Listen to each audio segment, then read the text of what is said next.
What if I told you an entire continent was once controlled by foreign powers? No freedom, no control over their own land, no voice. But then, everything changed. From powerful protests to brutal wars, Africa fought back, and what happened next shocked the world. This is the story of how Africa broke free. Africa today is home to over 50 independent countries. But rewind just 100 years. Almost the entire continent was under European control.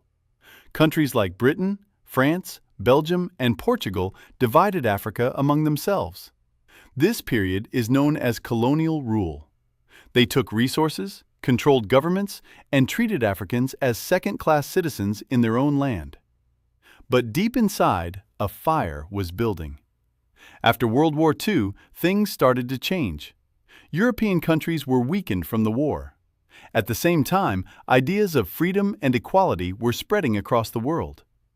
African leaders began asking a simple question: why should we be ruled by others? People started organizing protests, movements, and political parties. Voices grew louder. Resistance became stronger. And soon, the fight for freedom began. Some countries gained independence peacefully. For example, Ghana became the first African country to gain independence in 1957. But not every country was that lucky. In places like Algeria and Kenya, the fight turned violent. There were wars, bloodshed, and thousands of lives lost. Colonial powers didn't want to let go easily. They had built empires on African land. But the people refused to stay silent. No matter the cost, they kept fighting. Behind every revolution, there were powerful leaders, men and women who inspired millions. They spoke about freedom, unity, and self-rule. They gave hope to the people.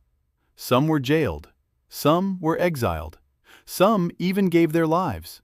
But their message was clear: Africa must be free. By the 1960s, something incredible happened.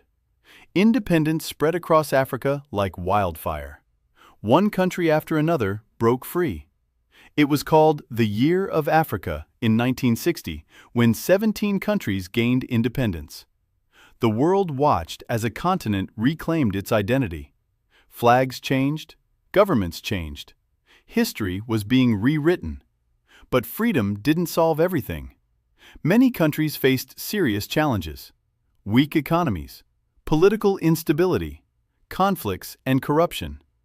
After years of colonial rule, building a strong nation wasn't easy. But despite the struggles, Africa kept moving forwards. Today, Africa stands as a symbol of resilience, a continent that fought against oppression and won. Its journey reminds us that freedom is never given, it's earned. And sometimes the fight is long, painful, and costly. But in the end, freedom always finds a way. If you found this story powerful, make sure to hit that like button. And don't forget to subscribe for more history stories like this. Because history isn't just about the past, it shapes our future. See you in the next video.